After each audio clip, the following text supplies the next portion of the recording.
Capítulo 2: Lutando contra a rejeição. Lembrando que tem um link da Amazon disponível aqui para você comprar e acompanhar a leitura com seu próprio livro. Beleza? Bora lá! Passei o telefone para Tracy para que ela pudesse ler o e-mail. Então, pedi licença para sair da mesa. À minha volta, alguns fregueses deixavam o restaurante, enquanto novos grupos chegavam. Podia escutar meus amigos cantando "Parabéns a você" lá dentro, da mesma forma que no último feriado de 4 de julho. Sentia-me uma pessoa solitária e triste, à deriva do mar de felicidade alheia. Antes, havia fracassado ao não assumir um risco. Agora, eu havia assumido o risco e fracassado. Fiquei ali no estacionamento por uns 15 minutos, tentando recuperar o meu controle emocional. Acabei voltando à mesa, mas acho que não disse mais nenhuma palavra no restaurante naquela noite. Tracy me contou que eu parecia o garoto do filme O Sexto Sentido, aquele que via pessoas mortas. Durante meses eu finalmente estava indo ao trabalho, sentindo-me orgulhoso, como um homem que vivia o próprio destino. Mas no dia seguinte, a recusa do investidor, tudo pareceu diferente. Minha ida ao trabalho me deixou deprimido e o trânsito estava insuportável. Nosso escritório compartilhado, do qual eu começara a gostar, não parecia mais convidativo. Até mesmo o gerente administrativo, sempre alegre, parecia menos simpático. Eu tinha sido rejeitado, meu sonho tinha sido rejeitado, e isso doía. O sucesso não parecia mais um resultado garantido. Na realidade, não parecia mais provável, nem mesmo plausível. Comecei a duvidar da minha ideia. O investidor é um veterano em empreendedorismo. Se ele acha que não vale a pena investir na minha empresa, deve haver alguma verdade nisso. Também comecei a duvidar de mim mesmo. Quem você pensa que é? Quem lhe disse que estava decretado que você seria um empreendedor de sucesso? Você está vivendo um sonho infantil. Bem-vindo à realidade, meu amigo. Sucesso em uma startup é para gênios especiais, como Bill Gates e Steve Jobs. Você é apenas como todo mundo, alguém que quer ser famoso. Depois comecei a ficar com raiva de mim mesmo. Que diabos você está fazendo? Como pode ser tão idiota, desistindo de um bom emprego e mergulhando de cabeça numa aventura no desconhecido? Também senti pena de Tracy, convencido de que a havia decepcionado. Vê como isso foi doloroso? Você vai passar por tudo isso e vai ser rejeitado de novo. De jeito nenhum. E no fim comecei a ficar assustado. E agora, o que meus amigos vão dizer? E seus sogros? Eles provavelmente pensam que você é irracional, um marido, um pai irresponsável. E talvez você seja mesmo. O problema com a insegurança é que você começa a achar que todo mundo pode rejeitá-lo, mesmo os entes queridos mais próximos. Meu primeiro dia de volta à startup, depois da rejeição do investidor, foi lúgubre. Quando voltei para casa naquela noite, senti vontade de pedir desculpas a Tracy. Disse a ela que sentia muito ter fracassado e que estava começando a achar que a vida em uma startup não era para mim. Sugeri que poderia reduzir meu prejuízo e começar a procurar um novo emprego algumas semanas antes do que havíamos planejado, para conseguirmos ter uma renda normal novamente. Quando parei de falar, olhei para Tracy esperando vê-la se aproximar e me abraçar em solidariedade. Em vez disso, recebi uma bronca. Eu lhe dei 6 meses, não 4, ela falou. Você ainda tem 2 meses. Continue em frente e não se arrependa de nada. Eu estava pronto para desistir, mas Tracy pensava de outro modo. Ela estava determinada como um quarterback enraivecido, que pega o capacete do oponente e grita dentro dele depois de ter o derrubado. Foi outro momento em que percebi que tinha casado com a pessoa certa. Concordei que iria continuar por mais 2 meses e que durante esse tempo faria tudo ao meu alcance para que minha ida acontecesse e minha empresa decolasse. Mas o fracasso do primeiro financiamento me deixou aterrorizado com a próxima rejeição. Queria buscar outros investidores, mas estava preso pelo medo de que todos dissessem não, e meu sonho morresse. Quando me olhava no espelho, via um cara ambicioso que não conseguia lidar com a rejeição. Tinha trabalhado durante anos em um ambiente corporativo e seguro, escondido dos riscos no meio de uma equipe. Não estava acostumado a dar a cara a tapa. Se eu realmente queria ser um empreendedor, teria de lidar melhor com o não. Será que Thomas Edison, Konushi Matsushita ou Bill Gates pensaram em desistir em apenas 4 meses? De jeito nenhum. Eu tinha 2 meses para melhorar o aplicativo e encontrar outro investidor, mas percebi que também precisava encontrar uma maneira de ficar mais forte diante da rejeição. Precisava não apenas superar o medo de ouvir um não, mas aprender a ter sucesso frente a ele. Se eu fosse Davi, então a rejeição seria meu grande e cabeludo Golias. Precisava encontrar as ferramentas certas, a armadura certa e o estilingue e a pedra certa para derrubá-los. Comecei com a arma mais high-tech do meu arsenal, o Google.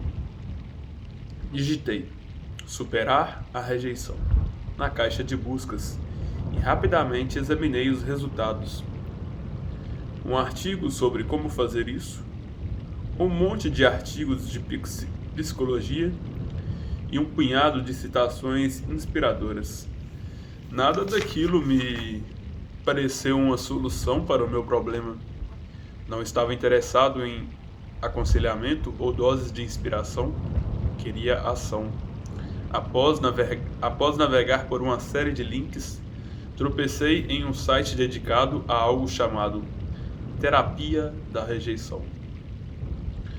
Um tipo de jogo desenvolvido por um empreendedor canadense chamado Jason Comely, no qual você busca a rejeição de forma proposital, repetidas vezes, para se dessensibilizar em relação à dor da palavra não. Por alguma razão, me apaixonei pela ideia. Ela me lembrava da antiga técnica do punho de ferro do Kung Fu, no qual uma pessoa repetidamente dá socos em objetos duros para ganhar resistência à dor. Talvez eu tivesse assistido a muitos filmes de Kung Fu, mas a ideia de superar a rejeição me lançando contra ela seguidas vezes me atraía de modo inusitado. Era exatamente disso que eu precisava. Uma postura de punho de ferro com relação à rejeição. Então fiz uma jogada extraordinária que me fazia lembrar da minha promessa de adolescente de conquistar a Microsoft.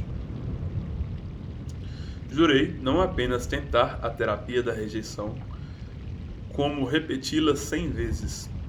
Ao gravar em vídeo a experiência toda e começar um blog sobre o assunto. Encontrei um domínio chamado fearbuster.com. Ali eu conseguiria começar o meu blog, que chamei de 100 dias de rejeição. Nunca tinha escrito um blog antes, mas gostei ao ver que essa plataforma tinha uma certa confiabilidade embutida. Se conseguisse atrair algum seguidor, seria difícil desistir no meio do caminho. O jogo de Comely envolve um baralho com tarefas pré-definidas que os jogadores podem fazer todos os dias e que provavelmente acabarão em um não. Coisas como envie uma solicitação de amizade a um completo estranho no Facebook, ou pergunte a alguém na rua como chegar em determinado lugar. Mas achei muito monótono Se ia fazer isso, queria que meus experimentos de rejeição fossem criativos, até mesmo um pouco malucos. Também queria que fosse exclusivamente meus. Achei que isso poderia injetar um pouco de diversão em uma tarefa que me aterrorizava. No dia seguinte, comecei a minha jornada da rejeição. 100 dias de rejeição. Dia 1. Passei quase o dia todo sem fazer nenhuma jogada. Começar não era nada fácil. Primeiro, porque a rejeição era algo que me assustava. E depois, porque eu ainda não tinha uma ideia clara do que deveria estar tentando alcançar. Então, naquela tarde, quando andava pelo saguão do prédio, onde ficava meu escritório, reparei no segurança atrás da mesa. Tive uma ideia. O que aconteceria se eu lhe pedisse para me emprestar $100? Assim que me fiz essa pergunta, senti os pelos da minha nuca se eriçando. Parecia óbvio que o guarda diria não. E na verdade, essa era a questão. Mas como ele diria não? Será que ele me xingaria? Riria na minha cara? Tiraria o cacetete e começaria a me bater? Será que ele pensaria que eu sou um maluco e ligaria para o hospício mais próximo perguntando se algum paciente asiático de 1,80 m tinha desaparecido? Tudo isso enquanto me imobilizava com um golpe de gravata? Espere aí. Será que esse cara é do tipo que carregava uma pistola ou uma arma de choque? Todas essas perguntas, que a cada segundo ficavam mais loucas e sombrias, enchiam minha cabeça. Então, antes que eu morresse de medo, decidi fazer a maldita pergunta para ver o que acontecia. Peguei o celular, apertei o botão de gravação de vídeo e apontei a câmera para mim mesmo. Ok, esta é a minha primeira tentativa. Vou pedir $100 a um estranho. Isso é realmente difícil, mas vamos tentar. Com o celular gravando, comecei a andar em direção ao segurança que lia o jornal. Com licença, falei, com o coração martelando, como se tivesse acabado de engolir 5 xícaras de café. Ele levantou os olhos e, antes que pudesse dizer qualquer coisa, fiz a pergunta. Será que poderia me emprestar $100? Ele franziu a testa. Não, por quê? Não? Tudo bem. Não? Ok, obrigado. Falei tropeçando nas palavras. Um zumbido indistinto me tampou os ouvidos e eu me afastei o mais rápido que pude, sentindo-me algum tipo de presa correndo de um predador, que ainda decidia se me perseguiria ou se me deixaria fugir. Desculpa. Fui até o canto do prédio e me sentei para me acalmar. Algumas pessoas devem estar se perguntando qual era o grande problema nisso tudo. É que para mim, ser rejeitado por dinheiro era uma mistura épica de fracasso e vergonha. Eu tinha vindo para os Estados Unidos na condição de imigrante, tinha frequentado boas escolas e trabalhado em boas empresas. Eu tinha orgulho do status social que adquirira ao longo dos anos. Perder dinheiro a um estranho era bem difícil. Ser rejeitado era quase demais para mim, mesmo que fosse um experimento de rejeição proposital. Cara, que droga, falei para mim mesmo. Esperava que meu pai não visse o vídeo. Ou pior, meu tio. Não queria que me vissem fingindo esmolar. Mas essa era a terapia da rejeição. Afinal de contas, supõe-se que terapias sejam dolorosas. Saí do prédio esperando lidar melhor com a situação na próxima vez. Naquela noite, enquanto editava o vídeo antes de postá-lo no YouTube e no meu videoblog, tive uma perspectiva totalmente nova da experiência. Pude ver no vídeo como estava aterrorizado, quando falava com a câmera antes de fazer o pedido. Parecia aquele cara do quadro O Grito, de Edvard Munch, só que com um sorriso forçado e um pouco de cabelo. Se eu estava com aquela cara, imagino o que o segurança deve ter pensado quando me viu e como se sentiu. Então, assisti até a parte seguinte, quando eu fazia pergunta e o segurança respondia. Ele dizia não, mas depois pergunta por quê, dando-me uma segunda chance de me explicar. Eu estava apavorado por ter feito a pergunta. Estava tão apavorado por ter feito a pergunta que não cheguei realmente a escutar a resposta toda que ele me deu. Talvez ele tenha ficado intrigado com o meu pedido insólito. Talvez tenha visto como eu parecia assustado e achado que eu poderia estar com algum problema. De todo modo, ele se ofereceu para estender a conversa. Eu poderia ter dito com toda franqueza: estou tentando superar o medo da rejeição, então estou me obrigando a fazer pedidos absurdos. Ou eu estou tentando ver se posso fazer algo impossível acontecer. Se você confiasse em mim e me desse $100, eu os devolveria logo depois. Trabalho aqui. Eis minha carteira de motorista, se isso ajudar. Poderia ter dito muitas coisas para ao menos parecer lógico e tranquilizá-lo. Mas o que foi que eu disse? Não, tudo bem. Não, tudo bem. Não? Certo. Obrigado. A única coisa que eu queria era sair de lá o mais rápido possível, assistindo a conversa gravada em vídeo. Assistindo a conversa gravada em vídeo, tudo o que eu pensava era: que oportunidade perdida.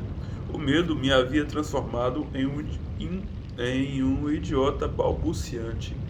Enquanto eu pensava no que iria escrever, também tive de me perguntar por que eu estava tão assustado. O segurança não parecia ameaçador nem intimidador e, definitivamente, não parecia alguém que iria me bater com cacetete só porque eu fiz uma pergunta. Mas me aproximei dele como se ele fosse um tigre faminto. Meu objetivo tinha sido obter uma rejeição, e eu consegui o que queria. Então, por que foi um momento tão assustador? Não tinha essas respostas. Mas eu sabia que o medo tivera um impacto negativo sobre o resultado. Decidi começar o experimento de rejeição do dia seguinte com uma postura diferente. Dessa vez, queria mostrar um pouco de confiança e compostura durante meu encontro e ver se obtinha o mesmo resultado. Queria ser capaz de sustentar uma conversa e me explicar. Queria até mesmo injetar um pouco de humor no pedido, se isso fosse possível. 100 dias de rejeição. Segundo dia.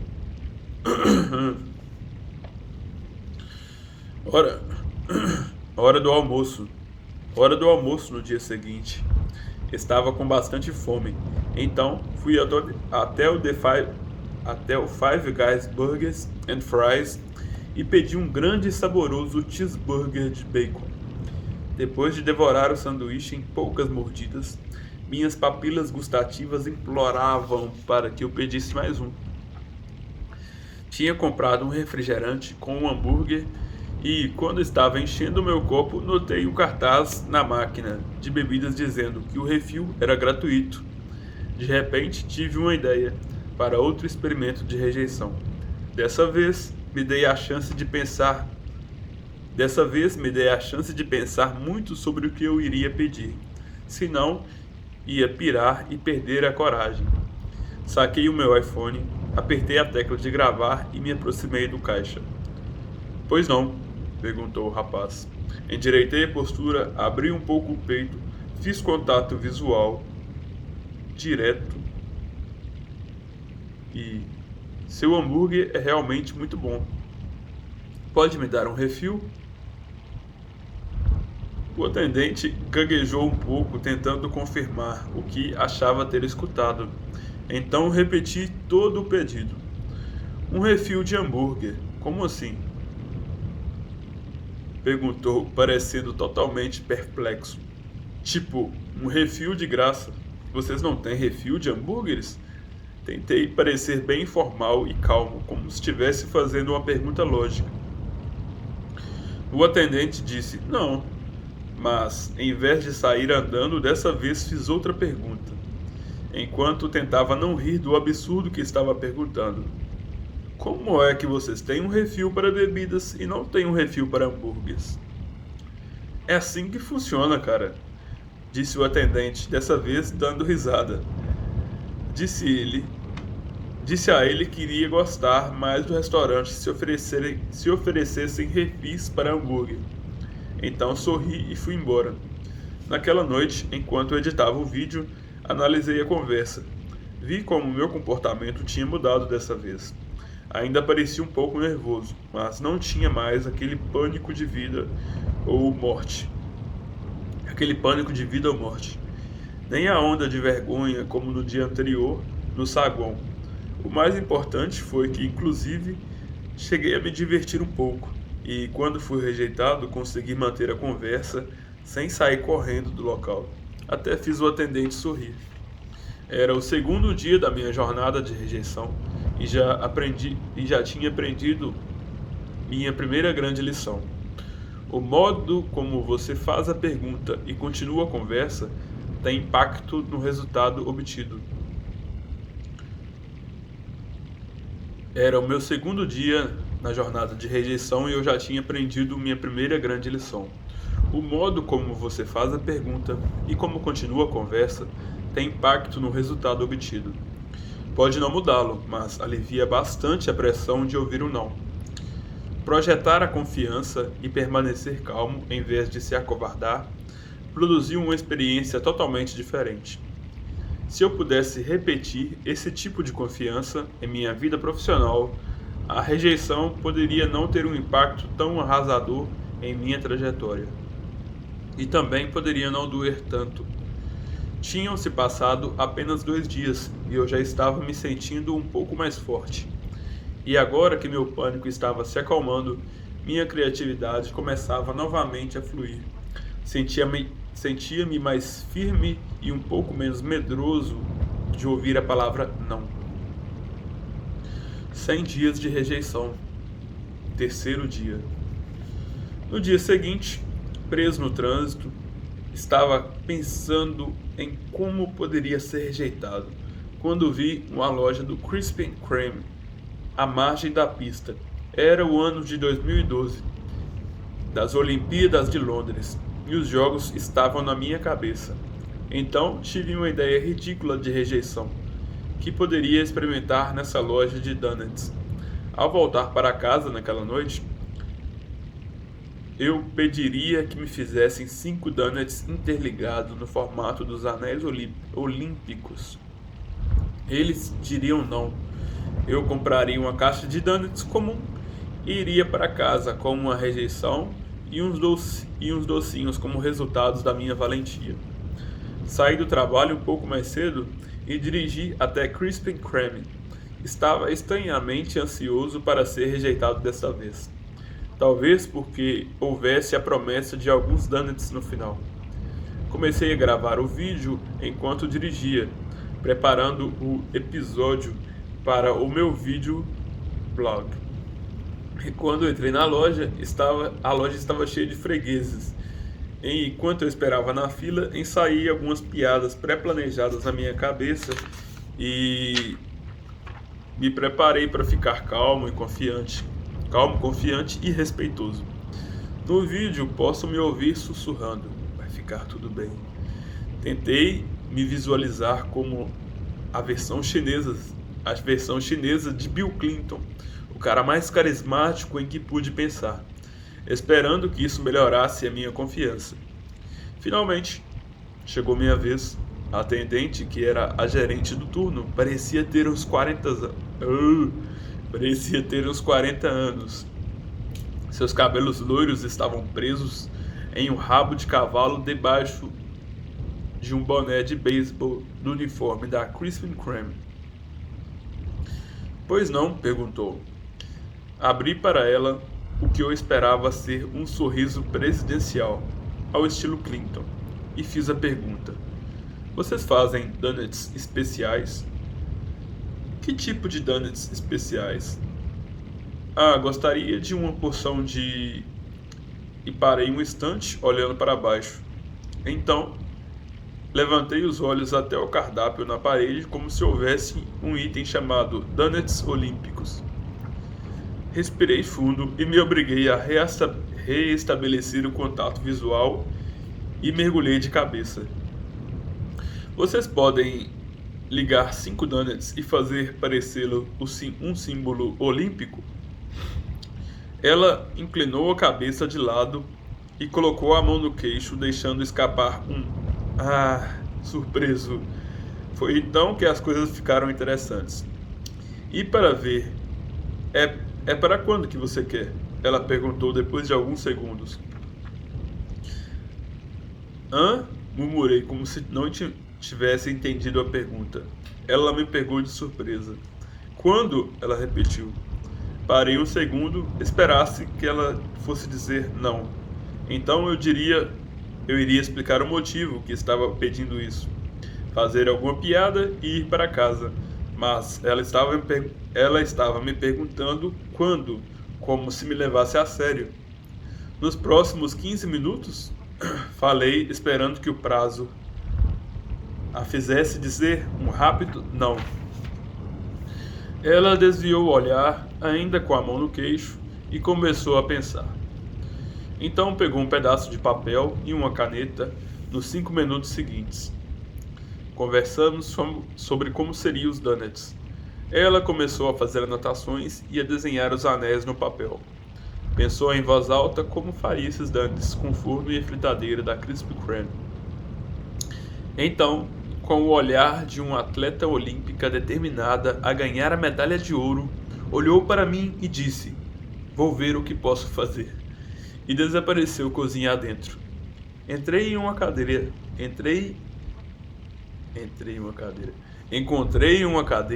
e esperei o meu pedido. Isso realmente está acontecendo? Não parava de me perguntar. Tinha entrado ali para fazer um pedido ridículo e ganhar um não. Agora, ali estava eu, embasbacado com aquele igualmente ridículo sim. Meu telefone tocou. Era Tracy perguntando quando eu iria chegar em casa. O jantar estava pronto. Você terá que esperar mais alguns minutos, falei. Lembra dos meus 100 dias de rejeição? Sim, ela falou devagar, claramente imaginando o tipo de enrascada em que eu havia me metido. Algo incrível está acontecendo.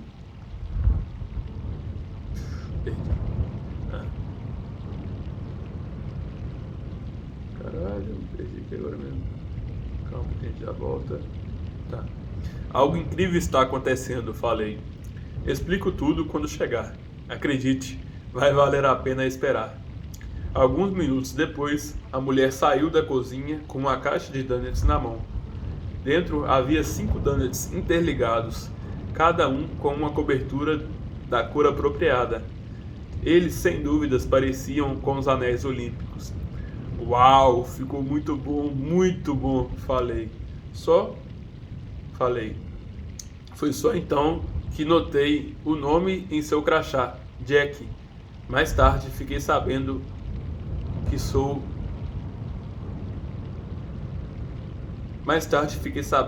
que o nome dela era Jacqueline Brown e que era de Nova York. Jack, eu sou seu fã. Ela me disse que eu era gentil, então abriu um grande sorriso do tipo que você só vê em outra. Então ela me disse que eu era muito gentil. E então abriu um grande sorriso do tipo que você só vê em alguém que faz outra pessoa feliz. Eu estava pronto para pagar o que ela pedisse pelos donuts e fiz o movimento de pegar a carteira, mas Jack me surpreendeu de novo. Não se preocupe, é por minha conta.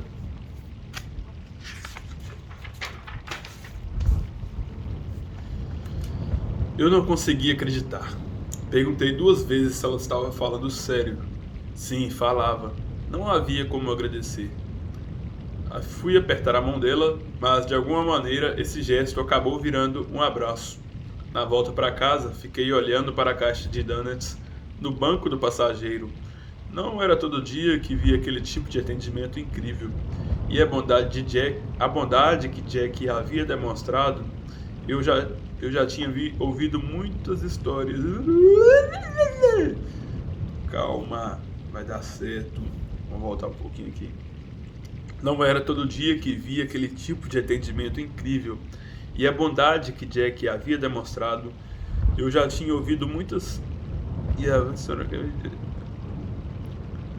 Eu já tinha ouvido muitas histórias de brigas, roubos, ambição corporativa e baixa qualidade alimentar nos restaurantes de fast food.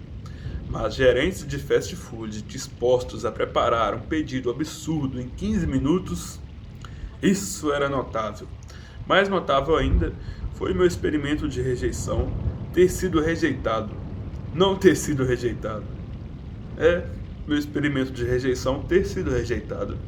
Não tive de fazer piadas, me explicar ou incorporar Bill Clinton. Não tive de fazer nada para conseguir um sim, a não ser reunir coragem e fazer o meu pedido. Jack e eu unimos forças para realizar a minha ideia maluca e nos divertimos bastante, pensando fora dos padrões esperados em nossos dias. Se eu não tivesse feito a pergunta, nunca teria vivido esse momento. Os donuts no formato de anéis olímpicos nunca teriam sido feitos. E Jack nunca teria tido a oportunidade de agradar um freguês de maneira tão inesperada. Na volta para casa, eu não podia deixar de sentir que o mundo era um lugar mais bondoso e as pessoas eram mais simpáticas do que eu pensava. Estava realmente empolgado e não me sentia assim desde criança. Não era a breve excitação que a gente sente quando estava brincando, ou a onda de adrenalina depois de uma vitória surpreendente. Eram possibilidades, a sensação de que o mundo estava bem mais repleto de possibilidades do que eu havia imaginado. Se eu conseguia, sem o menor esforço, ganhar donuts no formato de anéis olímpicos, feitos sob encomenda no Krispy Kreme, o que mais seria possível se eu simplesmente pedisse uma pergunta melhor? O que seria possível se eu realmente me empenhasse? Quando eu cheguei em casa, mostrei o vídeo para a Tracy. Ela ficou tão impressionada quanto eu e deixou escapar um grande uau. Depois do jantar, que já tinha esfriado faz tempo, atacamos nossa sobremesa inesperada, os donuts olímpicos. A cobertura era bem doce, mas a sensação de que os donuts proporcionaram foi mais doce ainda. Depois do jantar, subi o vídeo no YouTube e no meu blog, junto com alguns comentários sobre o que eu achei do encontro. Queria compartilhar as histórias com o mundo. Queria que as pessoas conhecessem uma incrível funcionária de uma loja de donuts em Austin, que levava o trabalho a sério e que me fez ganhar o dia. E também queria mostrar às pessoas que era possível com um pouco de coragem e criatividade. Esperava que algumas centenas de pessoas vissem o vídeo e que talvez, depois de assisti-lo, confiassem um pouco mais nos outros e se abrissem um pouco mais, talvez.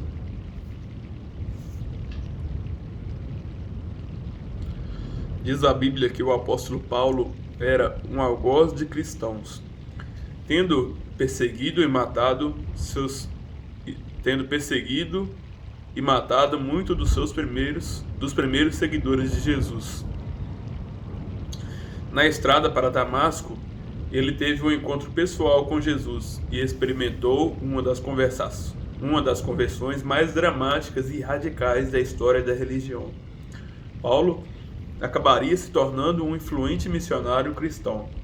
Sua obra e sua escrita literalmente alteraram a história da humanidade, acelerando a disseminação do cristianismo, a ponto de o Império Romano adotá-lo como religião oficial.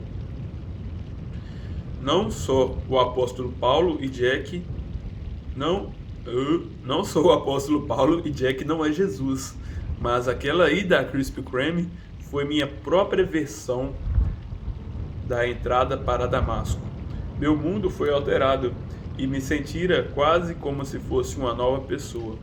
O primeiro e o segundo experimentos de rejeição haviam mudado minha perspectiva, mas o terceiro havia transformado minha atitude. Antes de Jack nem mesmo considerar a possibilidade de que as pessoas pudessem dizer sim a um pedido meu. Mas depois daquela experiência, meu foco mudou. Não se tratava mais de obter uma rejeição e apenas lidar com a dor que ela provoca, mas ter a coragem de fazer grandes pedidos. Parei de me preocupar tanto em receber um sim ou um não. O que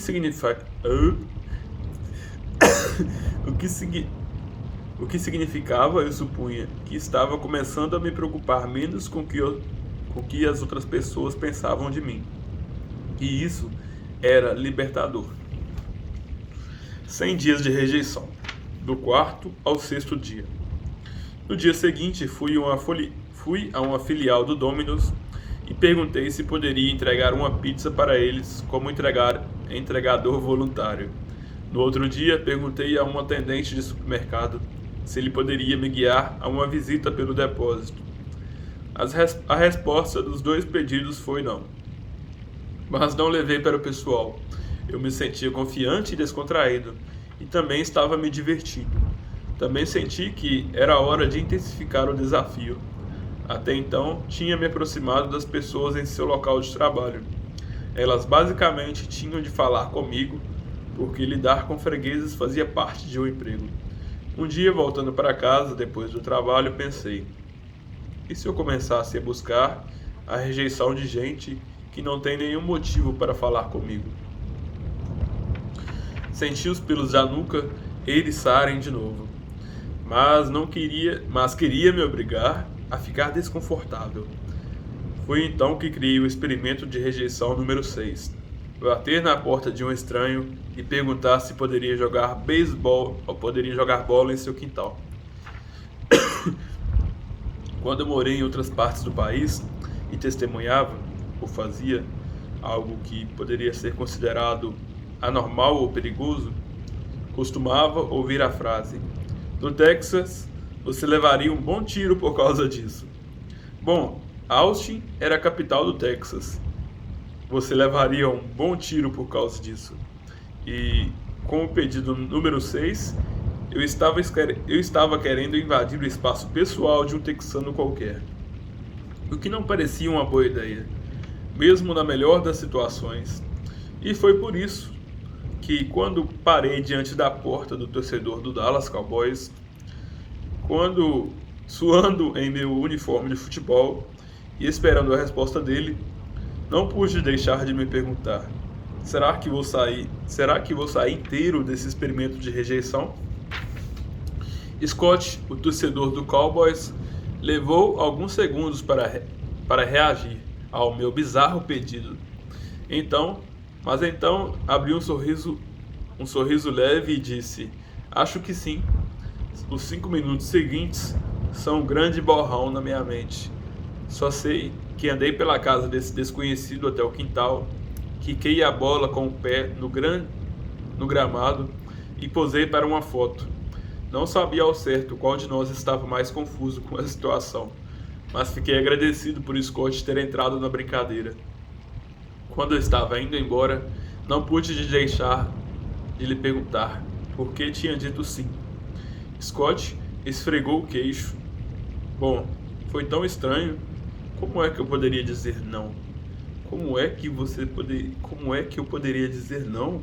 Essas palavras grudaram na minha cabeça como uma dessas músicas das 10 mais que você não para de repetir. Depois do experimento da Krispy Kreme, eu sabia que iria receber mais vezes um sim. Mas um sim de um torcedor fanático de futebol americano que concordara em não assistir à prorrogação para poder tirar a foto de um estranho jogando futebol em seu quintal. Apesar de não ter absolutamente nenhum motivo ou incentivo para concordar, ele tinha sido levado a isso por causa e não apesar da estranheza do pedido. É claro que nem todo mundo iria me dizer sim, como Scott fizera, mas ele me ensinou que às vezes a curiosidade pessoal de quem ouve a pergunta pode ditar o resultado, e, ao aguçar o interesse do outro com o modo que eu faço o pedido, posso aumentar a probabilidade de receber um sim. O jogo de rejeição criado por Jason Comely gira em torno de dessensibilizar a pessoa para a dor, mas meu experimento de 100 dias de rejeição estava rapidamente se tornando algo muito diferente.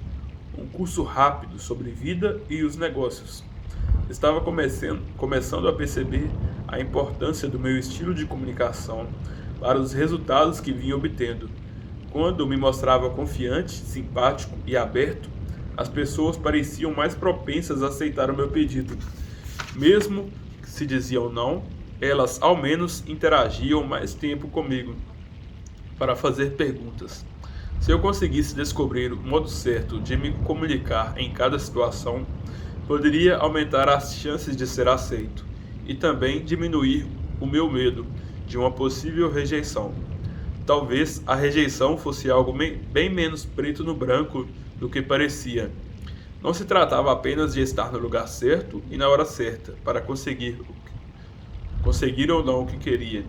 Talvez houvesse coisas que eu pudesse fazer para influenciar ou mesmo mudar o jogo. Em cada rejeição, entrava em jogo muitas variáveis, inclusive quem estava pedindo, quem estava recebendo o pedido, o que estava sendo pedido, como isso era pedido, quantas vezes e onde era feito o pedido. Talvez fosse como uma equação. Ao mudar qualquer um desses fatores, o resultado seria completamente diferente.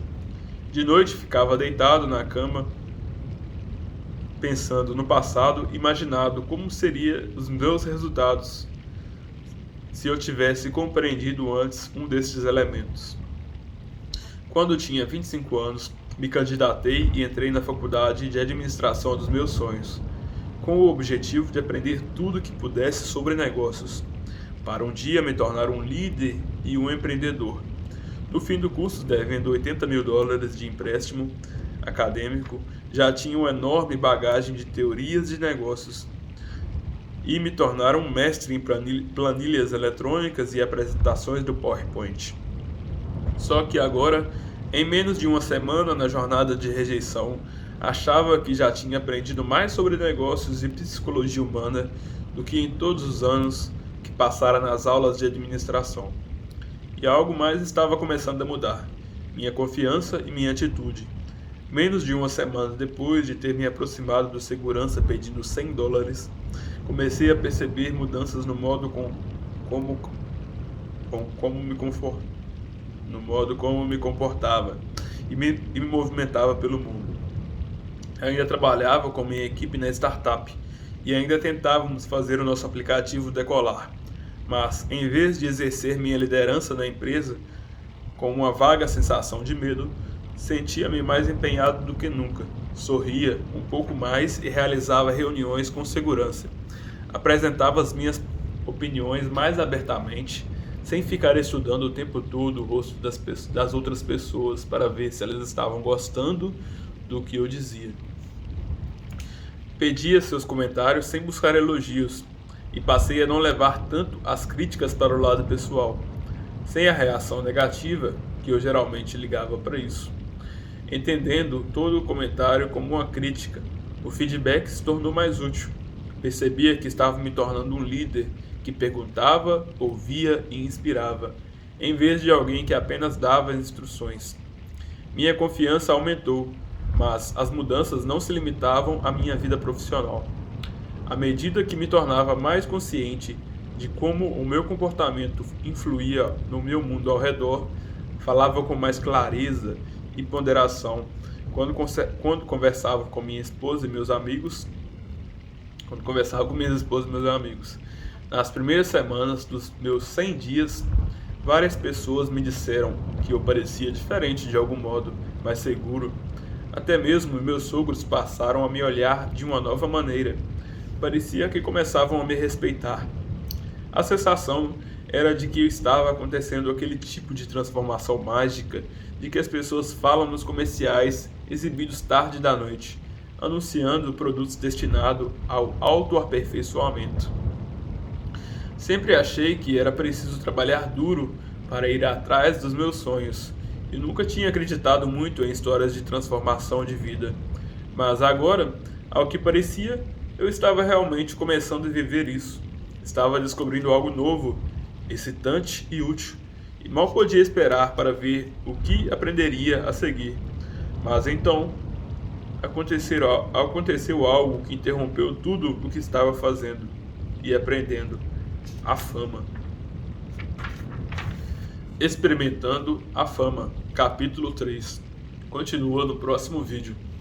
O link está disponível logo abaixo aqui. Te vejo no próximo. Tchau.